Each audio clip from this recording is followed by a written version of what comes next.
Translation starts here. He never hit me, never yelled, never threatened with words. He simply lived as if my life was his backup battery. And the family? A shrine where his problems were sacred and I was the candle meant to burn down so he could shine. My brother, my burden, my shadow. He didn't just steal my money. He stole my right to believe my dreams were real. 1. A family where love goes up, but truth sinks down. He was the favorite since birth. The golden child. The trophy that proved the family was perfect. And me? Background. Silence. The person whose job was to catch him when he fell. They always said, he's sensitive. He's gifted. He needs extra support. But the one line they used like a family rule was, "You're strong. You can handle it." As if strength meant you owe them your suffering. When he was 8, he smashed the TV. Told everyone I pushed him. He stared at me and smiled. Slow, calm, testing if my silence could be bought by love. I didn't tell the truth. Back then I believed, if I was good enough, they would love me too. Childish hope, cruel lesson. I studied, I worked, I survived. Coffee shifts, night classes. Nothing came easy, just steps, worn shoes, and stubborn hope that one day patience would become freedom. I saved money, slowly, proudly. Every dollar meant I was building a life not owned by them. I wasn't rich, but I was mine. And yes, that felt like breathing fresh air after years in a locked room. But freedom terrifies people who feed on control. And they came for me. Family meeting, faces serious, voices soft. The most dangerous combination. He needs financial help, my father said. Not a request, a sentence. The amount? My future, my safety, my years of work. He's talented. You're his sister. He deserves a chance. You'll be fine. You're strong. That word again. Strong, meaning sacrifice yourself quietly. I said no. They looked at me as if I'd confessed to enjoying cruelty. 1 week later, the money was gone. They didn't ask. They didn't apologize. They didn't explain. They simply decided that what I earned was their tool to keep him floating. He stood behind them, smiling. Someone has to act like an adult here, and you're strong. You can rebuild. They didn't raise a son. They built a parasite and handed him my life to feed on. Work, exhaustion, tears at night, quiet, so the neighbors wouldn't hear. He, posting quotes about success and vision, talking about projects, networking, growth, and I, the silent investor of his Instagram personality. At a family dinner, my father said, "You could be successful like him if you were braver." I asked when he'd return the money. My brother looked relaxed, bored. "Even if I gave it back, what would you do with it?" Nothing big. The table froze, and in their silence, I heard it clearly. My ambition was inconvenient. His laziness was admired. I left, not angry, numb. That night I finally understood. In that family, silence is surrender. And I had surrendered my whole life. I wouldn't again. When abusers lose power, they don't apologize, they attack. He whispered to relatives, "She's unstable. She overreacts. She's emotional, dramatic." Emotional. That useful bullet people shoot at women who stop being quiet. He wanted everyone to see him as a misunderstood genius and me as the bitter, unbalanced one. And for a moment, it worked. People asked, "Are you okay?" "You should reconnect with family." Maybe stop being so harsh with him. I smiled politely, but inside, a truth clicked. He wasn't afraid of losing money. He was terrified of losing control over my identity. One evening, he showed up at my door. No shame, no apology, just entitlement dressed as desperation. His eyes were tired, but his voice, still the voice of a king who lost his throne, not his arrogance. "I need money. You're strong. You owe me. Not, can you help? Not, please." He spoke like someone who believes reality is optional if he refuses to accept it. I looked at him like a stranger. "You already stole years of my life. You don't get another minute." He froze. For the first time, he saw a door he couldn't walk through just by wanting it. He didn't slam it. He didn't beg. He left silently, like a predator confused that its prey learned to bite. When he couldn't break me, he sent the army he always hid behind, our parents. They arrived angry, wounded, overflowing with moral superiority. "He needs you! He's struggling! He's family!" And then the real message: "We raised you better than this." A good daughter doesn't turn her back. A strong person sacrifices. There it was again, strength, defined as obedient suffering. I answered quietly. I sacrificed enough to be expected to die quietly. "That isn't love. That's consumption," my mother whispered. "You lost your heart." I smiled, tired. "No." I stopped giving it to people who crushed it. My father tried the last tactic: shame. "If you walk away, you're not our daughter." I felt peace, not fear. I was never your daughter. I was your lifeline. And now I choose to live. I closed the door. It wasn't dramatic, it was final. And silence tasted like oxygen.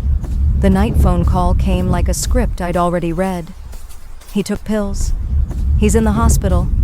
He keeps asking for you." Translation: "Come fix the mess again." I went. Not for him. For the closure I deserved. He lay on the bed, pale, exhausted. Bottle on the table. Tears on his face, real or performance, impossible to tell. He whispered, "If you leave again, I won't survive." Not a plea. A threat wrapped in vulnerability, the cruelest weapon an abuser can use. I stood over him and spoke gently. "If you die, it won't be my doing. But if I stay, I will disappear, and I choose my life." His face cracked, not from pain, but disbelief. He didn't fear death. He feared being powerless. And he was. I walked out, and didn't look back. Some ghosts don't haunt. They drown without applause. He wasn't done. Abusers never accept endings they didn't write. Days later, HR called me in. Someone sent them screenshots of my old messages. Texts from years ago, when I was exhausted, scared, on the edge.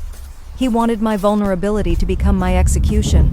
He wanted my pain to prove his lies. At the office table, I lifted my head and spoke calmly. "A person breaking free is not unstable. They are finally alive. My past isn't a weakness. It's evidence I survived." Silence. Then, a nod. I walked out still employed, still upright, still me. He had tried to bury me with my own history. But history can be armor when you no longer apologize for surviving. Then my mother called again. Her voice cracked like porcelain. "He's been admitted. He's asking for you." A pause. "He thought you would come." And I realized he had always believed I would return the moment he broke. I answered softly, "Tell him I wish him healing. But I am no longer the medicine." My mother didn't yell this time. No guilt, just silence. Unfamiliar, heavy, not disappointment. Recognition, finally. They saw the truth they spent a lifetime avoiding. I was not heartless. I was done being harvested. I walked into therapy not to be saved, but to build a life not formatted for survival mode. The therapist asked gently, "Why are you here?" I exhaled. "Because I don't want to learn to endure anymore. I want to learn to exist." She nodded. "Who are you, now that you aren't their solution?" I didn't flinch. "I am a person. Not a shield, not a resource, not a background character in a story about a broken boy. A person, stronger for leaving, not for staying. This isn't a story about his fall. It's about my rising. He is alive, somewhere between walls and regrets, trying to rebuild a kingdom that never existed outside family fantasy. I am alive, breathing freely, taking up space, writing my own story line by line. He tried to erase me so he could exist, but I exist fully, and he must learn to breathe without owning me. Freedom has no applause, just a quiet room and a heartbeat that finally belongs only to me. I am not the strong one anymore. I am the free one, and that is stronger. I didn't win by defeating him. I won by becoming unreachable. He once believed my life existed to cushion his fall. He believed my strength was his inheritance, and my silence, his safety net. He believed family meant I bleed, he heals. But I learned something sharper than anger. Love with no boundaries is not love.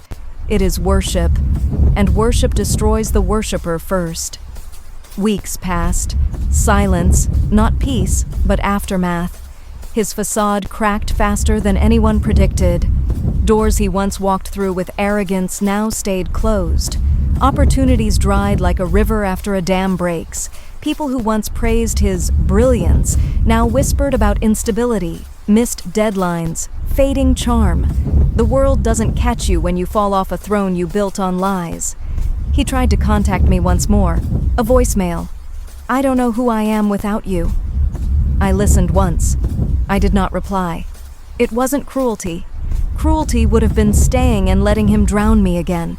This was mercy, the kind that looks like indifference but is actually self-preservation. I expected rage. I got something worse. Quiet, heavy realization. They didn't just lose control of me. They lost the illusion that love means sacrifice from only one side. My mother avoided my eyes for weeks before calling. We didn't understand what we were doing to you. I didn't comfort her, not out of resentment, out of clarity.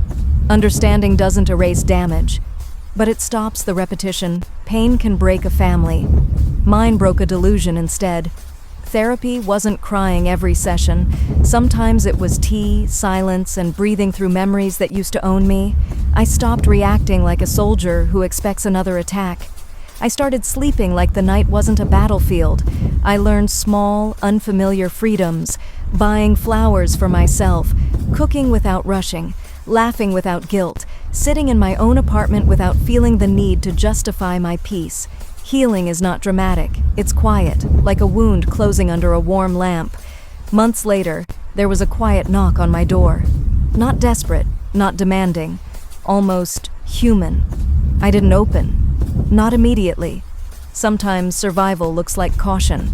Later I learned he moved to another city, not for fresh opportunity, for silence, anonymity, escape from a persona that collapsed under its own weight. He told someone mutual. She didn't destroy me. I just couldn't use her anymore. That sentence was the cleanest proof. I had done the right thing. You don't save someone who sees you only as a tool. Freedom wasn't fireworks. It was a morning without dread, a breath without weight, a future not shaped by obligation, a name that finally belonged to me. It was waking up and realizing I didn't need to be strong for anyone today, just alive for myself, and that was enough. He didn't lose when I left. He lost when he believed power meant having someone to crush. I didn't win by rising above him. I won by stepping out of his world entirely. Survival is not the opposite of love. It is the beginning of it, when you finally choose yourself. I am not his anchor. I am not his mirror. I am not the family hero or scapegoat. I am simply here, breathing, living, whole. Not strong, free. And that is the kind of ending that doesn't need applause. Just a quiet door closing and a new life opening on the other side.